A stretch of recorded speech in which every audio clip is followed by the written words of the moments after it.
Court has acquitted Malayalam actor Dileep in the sensational 2017 actress abduction and rape case. Now, while Dileep, the actor, walks free, the first six accused have been convicted. Dileep, reacting after the verdict in Ernakulam, spoke about how in the last 8 years he's been vilified and his career damaged beyond repair by many forces. Here's what happened today in court. A dramatic end to a nearly 8-year legal battle.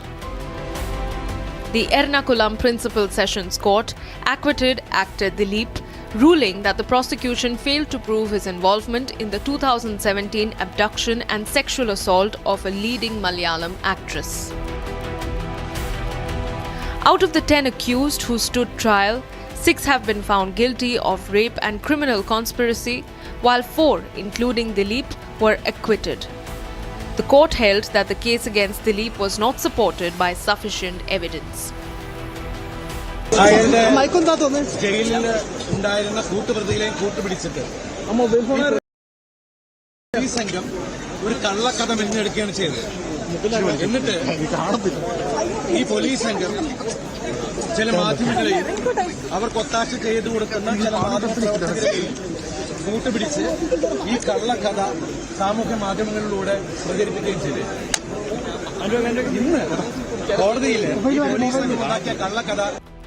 Stepping forward, Kerala Minister V. Sivankutty has assured that the administration will stand firmly with the survivor, providing every possible help.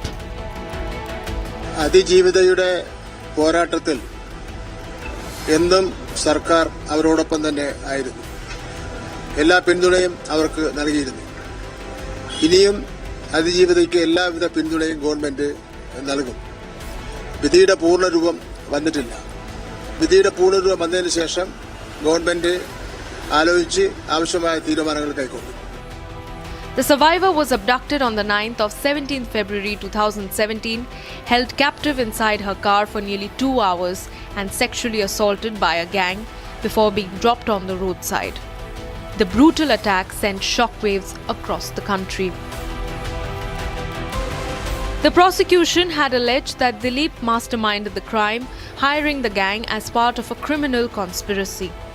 He was also accused of destroying evidence. Dileep, however, consistently denied all charges.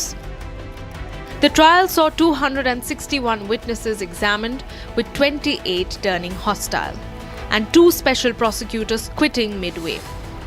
The prosecution submitted 833 documents and 142 material objects, while the defense produced 221 documents. Witness examination alone lasted over 438 days. The 6 who were convicted were found guilty of gang rape and conspiracy.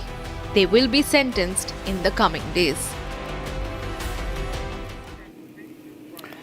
Okay, getting in some breaking news right now, ladies and gentlemen. The DGCA panel, which is investigating the Indigo flight disruptions, is likely to summon Indigo CEO and the COO on Wednesday. This is a breaking news update coming in.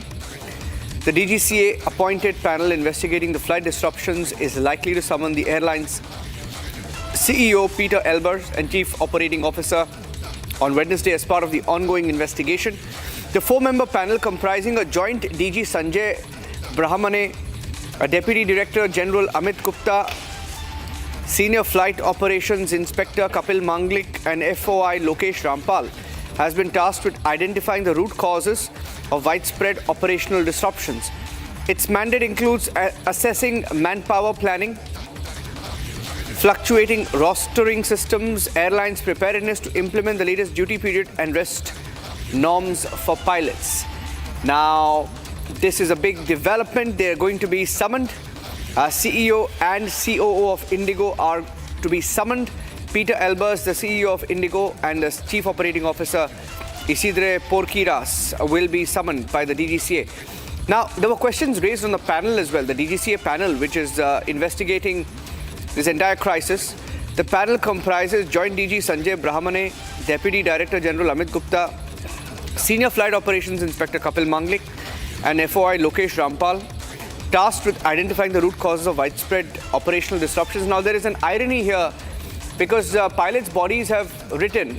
Harsha, the pilots' bodies have written to the minister saying that these 4 names mentioned here, they claim that Joint DG Sanjay Brahmane, Deputy Director General Amit Gupta, Senior Flight Operations Inspector Kapil Manglik, FOI Lokesh Rampal. Now, I don't know against which 2 of these officers they've written a mail, but a mail has been written saying that 1 or 2 of these members of the DGCA that I just mentioned, officials of the DGCA, were also involved in approval of extra routes/winter rosters. Now, the question is, if 1 or more of these officers were involved in approving the rosters, how can then they go and investigate Indigo? That is complete conflict.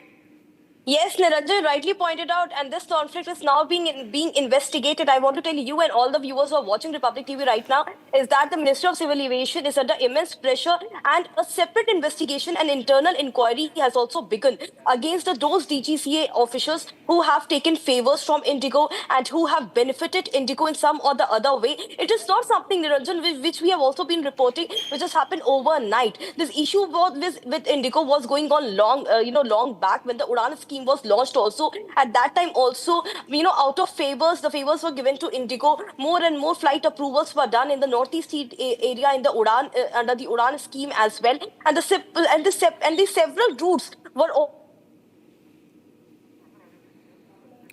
Okay, I think there's an audio glitch there. I lost the line there with Harsha, but we'll take a short break right now. Ladies and gentlemen, a story we're tracking very closely here on Republic TV. Stay tuned. Coming up next on This Is Exclusive, more details of the mess within Indigo and why it happened. We have the document trail. Shravan is coming up next on This Is Exclusive. Stay tuned.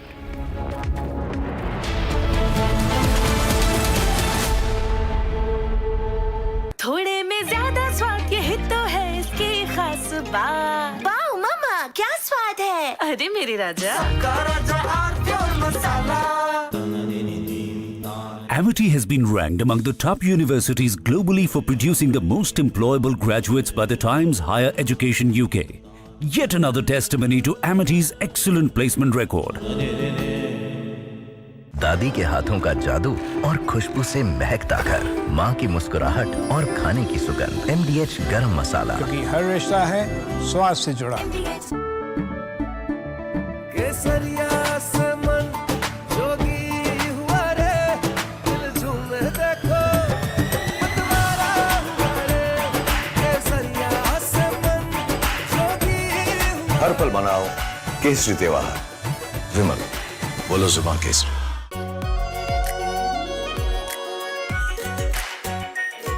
Pure shahi paneer masala, delicious, healthy every day.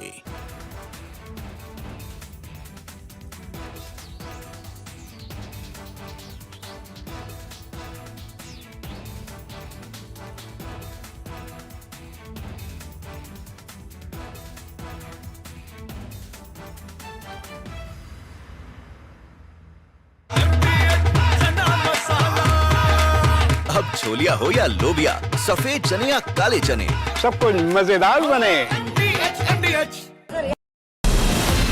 From Asia's largest news headquarters,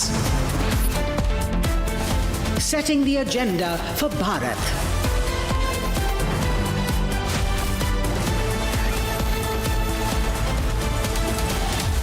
You're watching Republic.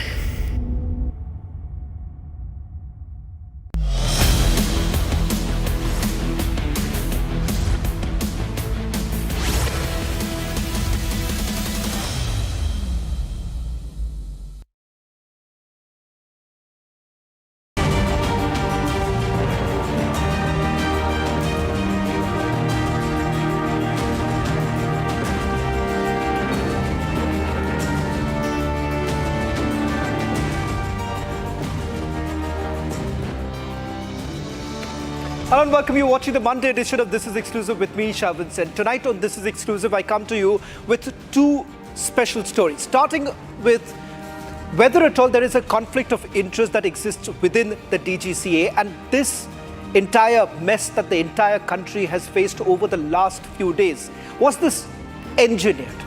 We're going to take you through some warnings that were actually given to the DGCA, which now appears that they had completely ignored. All this and much more this edition of This Is Exclusive. But up first, let me take you to the headlines we're tracking at this hour.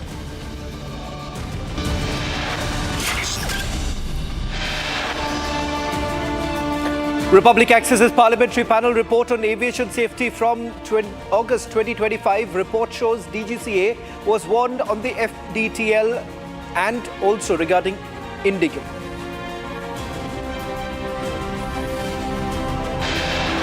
If DGCA was warned, why did they do nothing about Indigo? Republic Newsbreak raises several questions on role of DGCA in Indigo crisis.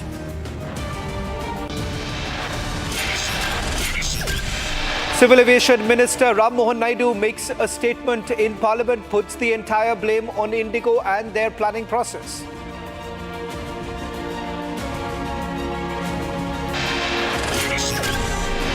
More documents come to fore in the Parth Pawar land scam case. Signatures on record by Deputy Chief Minister's son let off in the investigation. India-US trade talks picks pace. New Deputy US Trade Representative to visit India on 10th and 11th of December.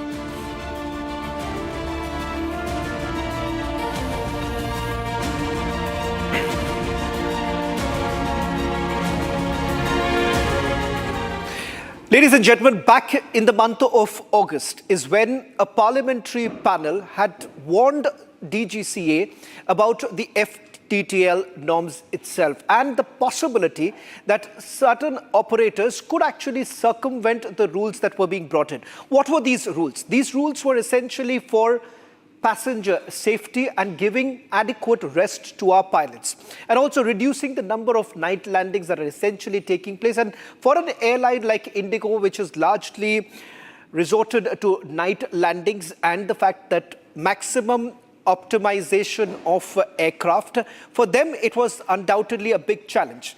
Now, what appeared in the last few days was not something sudden, or it wasn't that the airline was trying to cope up with the new norms that were being brought in.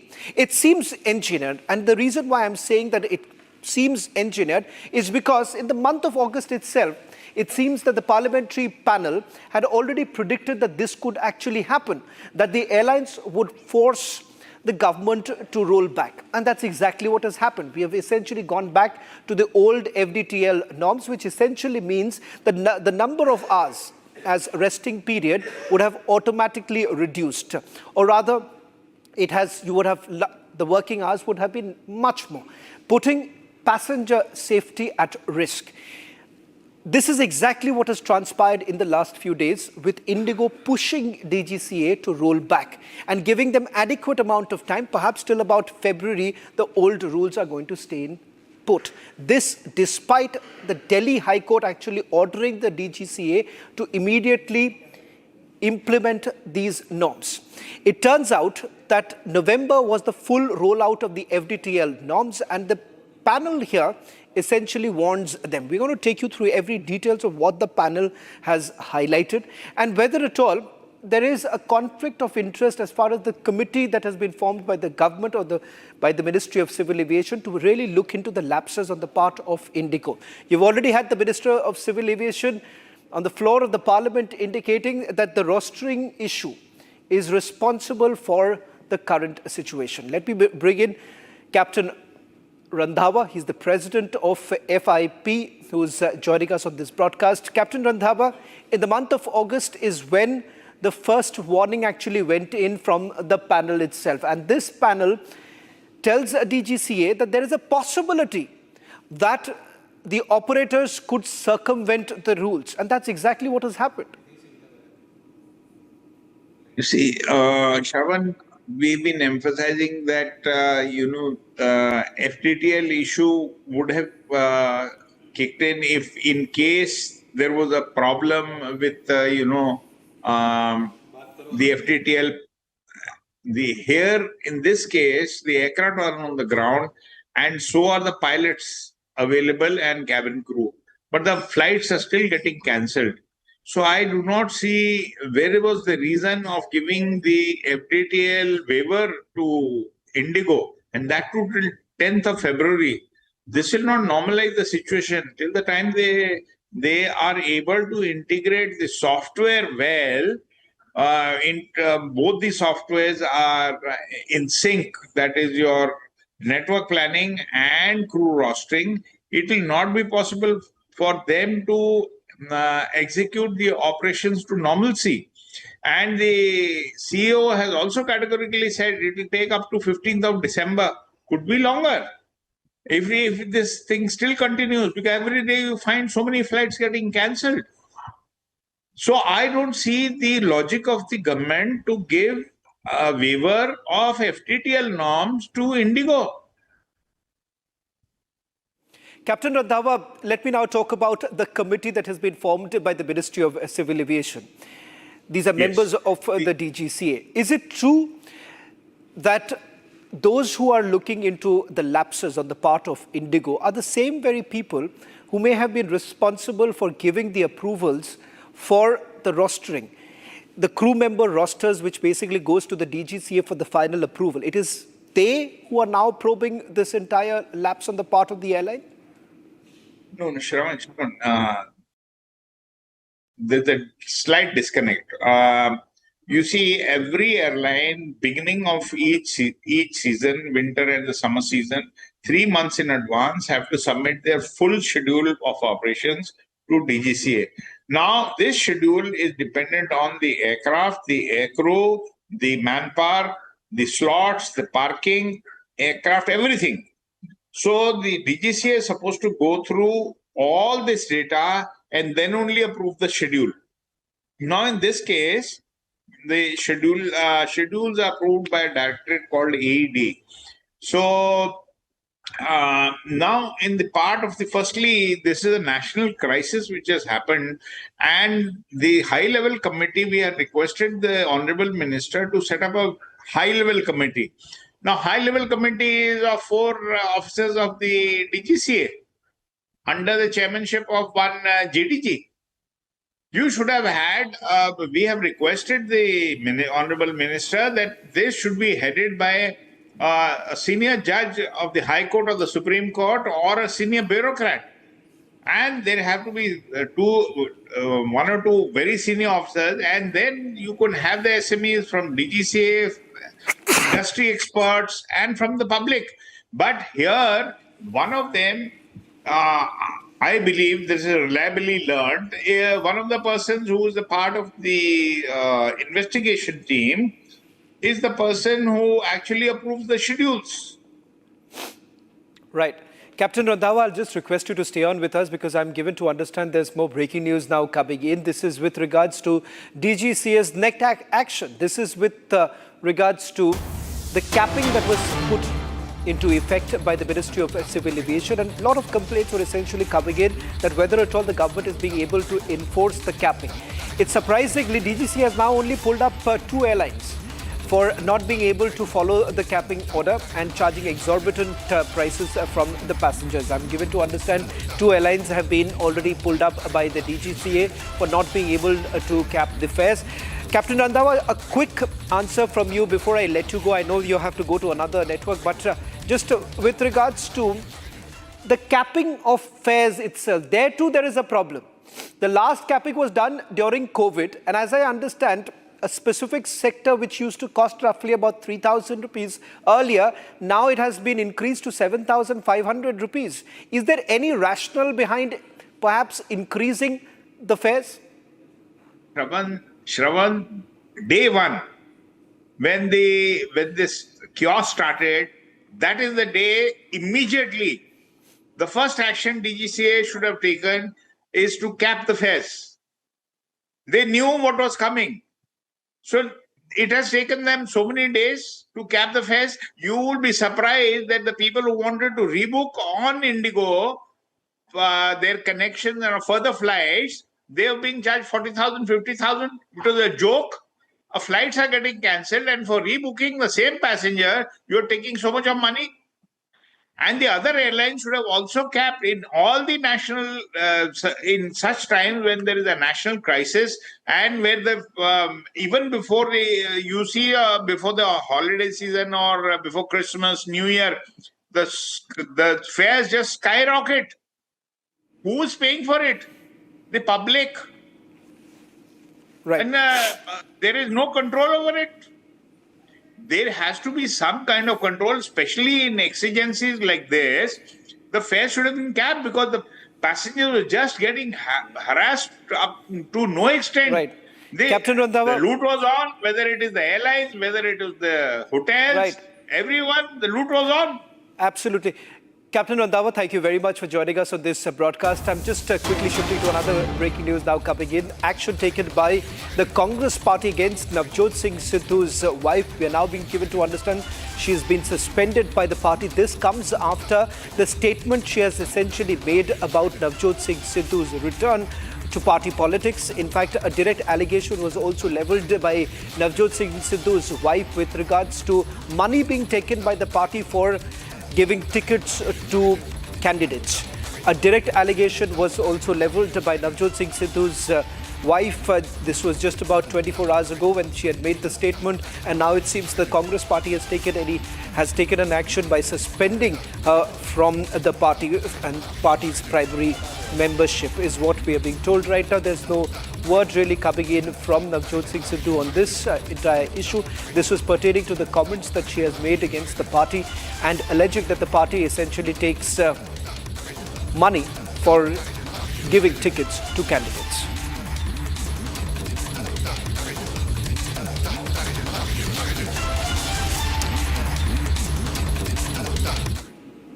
Ladies and gentlemen, the Mundwa land scam has erupted into a major political storm in the state of Maharashtra. It started as a 40-acre government plot that was valued by officials at nearly 1,800 crore rupees, sold for just 300 crore rupees, triggering what is now being called one of Maharashtra's biggest land scam.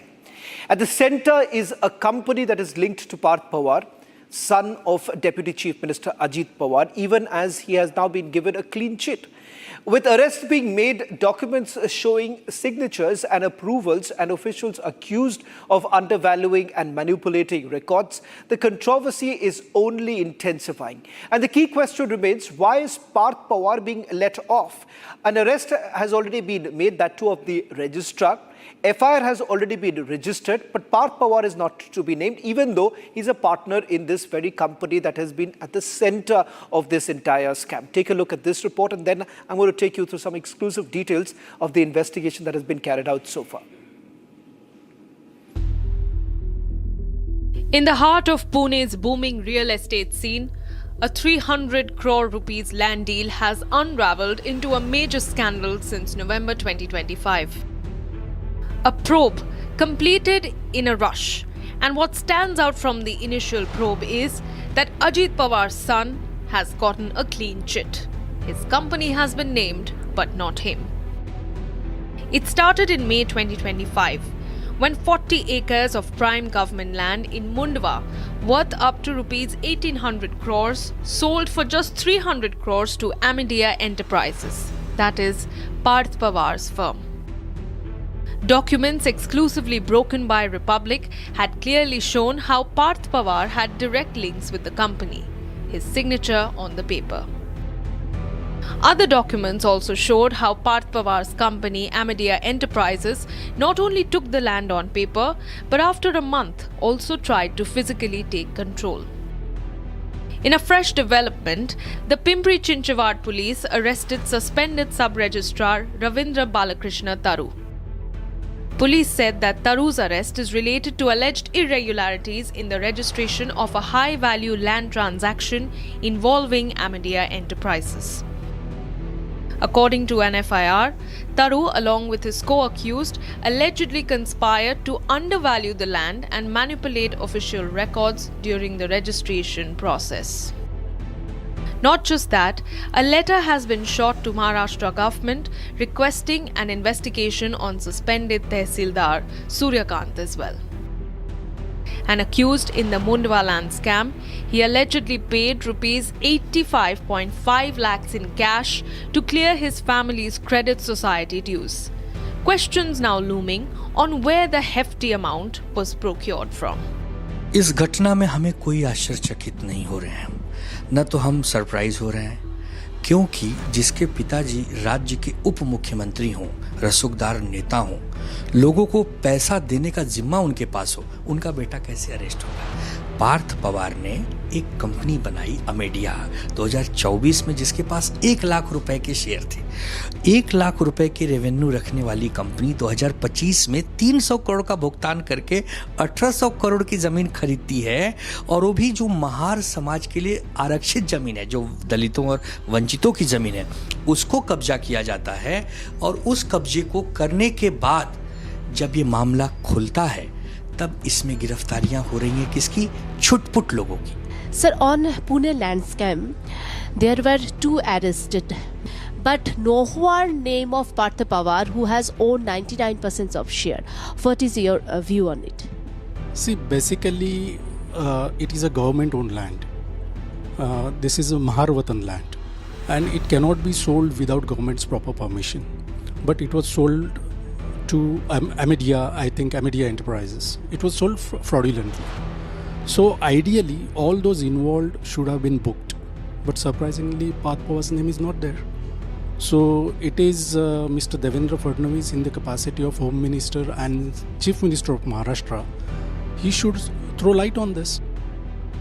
As investigation continues in the case, the central question remains, why is Parth Pawar being let off? Now, was Parth Pawar really responsible, or was he aware? Now, it's for you to decide here, ladies and gentlemen, because Republic is now going to show you some exclusive documents. Now, these documents, an application for letter of intent, which basically puts on record on the company used by Parth Pawar's residence as its registered address, that was supported by an electricity bill and an NOC that was issued by him. The letter of intent application was submitted with incomplete paperwork, missing property card, no 15-year lease deed, and no CA certified project report. Now, signature on record that you're going to see right now, which clearly goes on to indicate that there is a direct link between Amedia's application for letter of intent, but several documents were actually missing, but still he manages to get the certificate.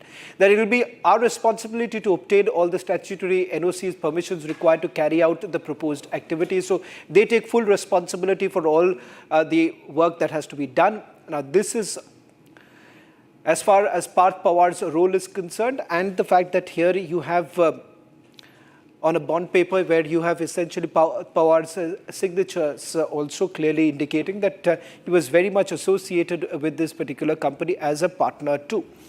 Then if you take a look at it, here it's clearly mentioned that he is one of the partner and 99% profit is his, losses too would be the same.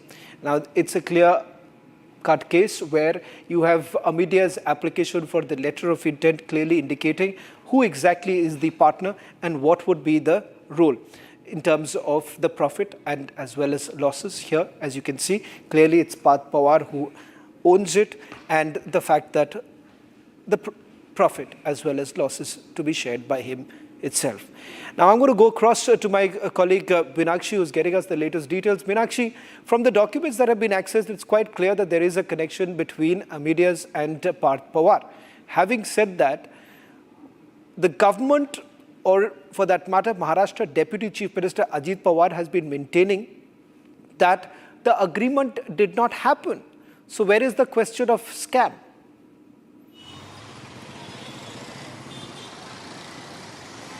Yes, from the first day, Ajit Pawar is saying investigation is going on, let's see what happened.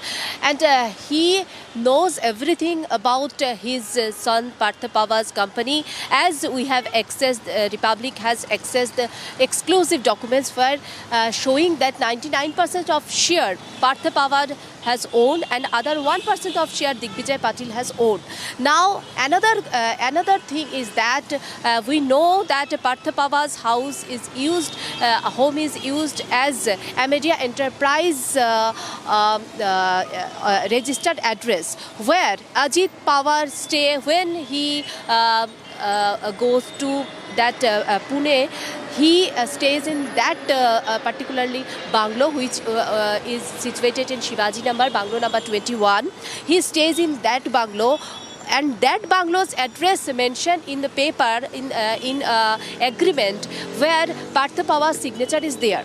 So how Ajit Pawar is denying all things when Parth Pawar is clearly involved in this case? Now police is saying they arrested Sheetal Tejwani and that Ravinder Taru because their involvement is clear. Their direct involvement is clear. Now the question is that Media Enterprise purchased that project, that land, where Parth Pawar's name not mentioned.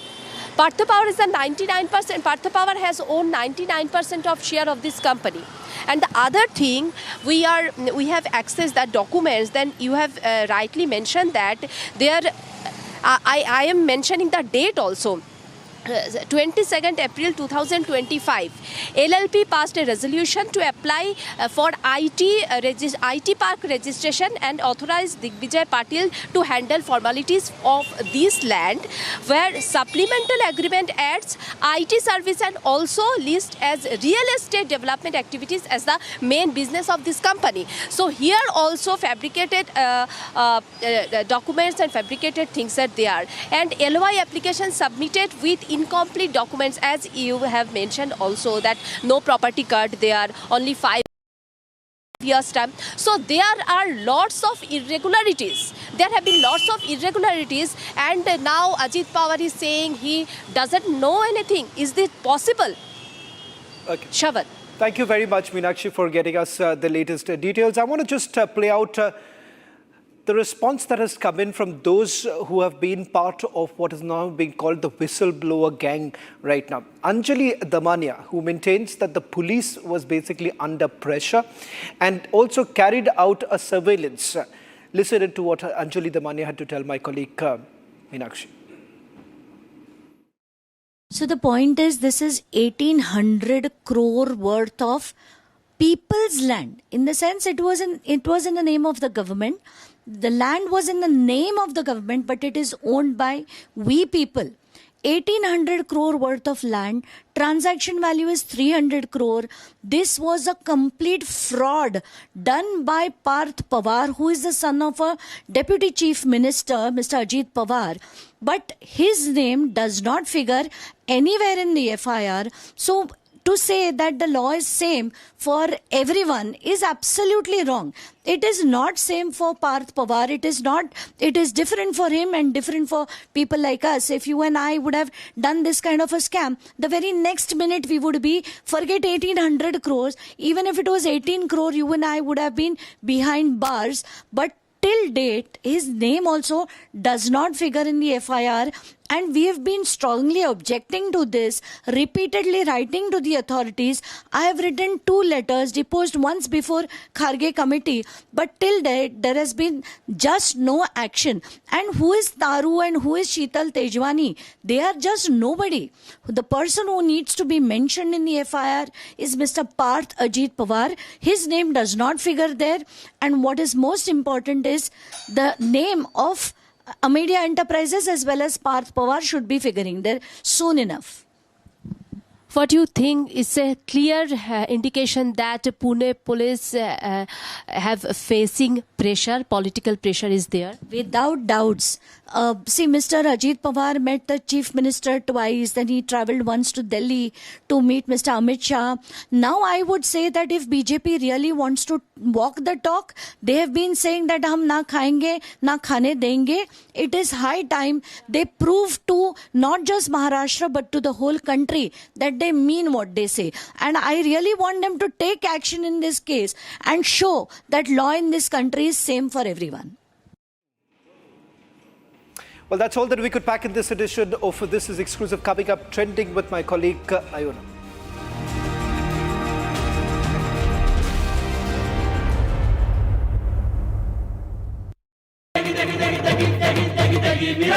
MDH की देगी मिर्च, देगी मिर्च का तड़का, अंग अंग फड़का। MDH की देगी मिर्च। इसको घर पे लगाओगे तो शादी का तो पता नहीं, पर घर पक्का नहीं टूटेगा। रुंगटा नहीं तो घर स्ट्रॉन्ग नहीं। रुंगटा स्टील TMT बार एकदम सॉलिड। पहाड़ों में एक हाइकिंग स्टिक